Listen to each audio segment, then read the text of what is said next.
సంఘం మండల కేంద్రంలోని ప్రాథమిక వ్యవసాయ సహకార సంఘం లిమిటెడ్ ఆధ్వర్యంలో సంఘం బిక్కోజీ నాయక్ తాండాలో ఏర్పాటు చేసిన వరి మొక్కజొన్న కొనుగోలు కేంద్రాలను పరకాల నియోజకవర్గ ఎమ్మెల్యే రేవూరి ప్రకాష్ రెడ్డి ప్రారంభించారు.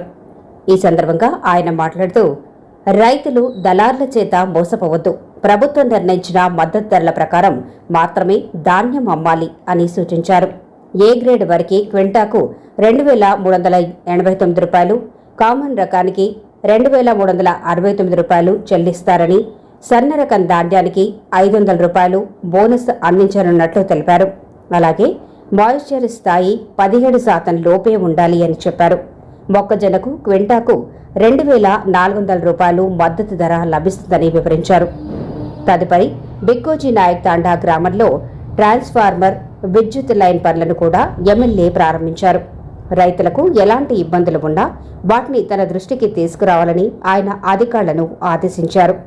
ఈ కార్యక్రమంలో మండల వ్యవసాయ సంఘం సొసైటీ చైర్మన్, వ్యవసాయ అధికారి, తహసీల్దార్, ఎంపీడీఓ, మండల కాంగ్రెస్ నాయకులు, రైతులు పాల్గొన్నారు.